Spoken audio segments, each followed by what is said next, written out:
So personality, that's what I want to talk about, personality.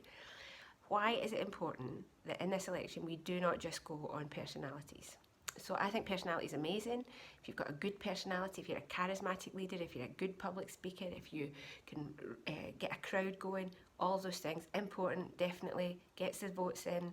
You know, you can polarise people and that can work to your advantage. But here's the problem with only voting for personality or against personality. And it's that personalities, because they come with leaders, come and go. So Jeremy Corbyn may not always be the leader of the Labour Party. Boris Johnson may not always lead the Conservatives. Jo Swinson might not always lead the Lib Dems. Nicola Sturgeon might not always be in charge of the SNP, and so on.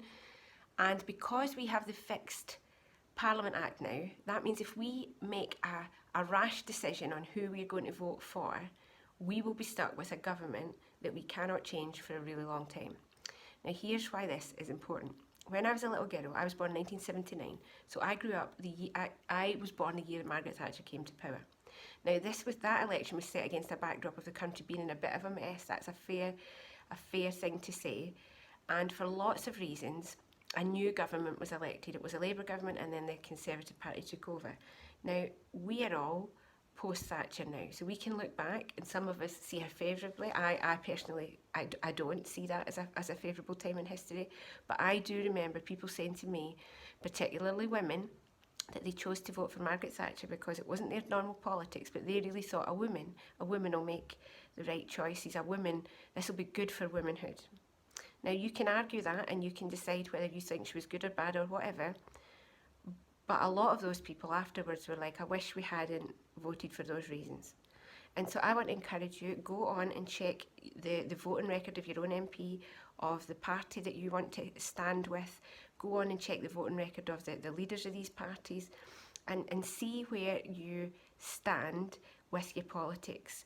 Think about your children, think about your neighbours, think about asylum seekers, think about gay people, think about straight people, think about married people, think about poor people, think about rich people, think about the educated, uneducated, educators, think about healthcare, think about doctors, think about nurses, think about those that need medicine, think about buying property, think about all these different issues that personally affect you but also that affect our nation. Think about racism, think about who we are as a country and what we were built on, and is this the party that are going to take us into an era that is going to be something we are proud of or something we are not proud of? Look at voting records on disability, look at voting records on taxation, look at voting records on the Iraq war, look at voting records on all of these issues and come to an informed decision. And don't just do it on personality, because personalities come and go, leadership comes and goes. And I, for one, do not want to think and look back and go, do you know what, I only voted because he reminds me of somebody, or I only voted because I really like what he said that one time. No, check it out. Dig deeper. Vote well. Have fun.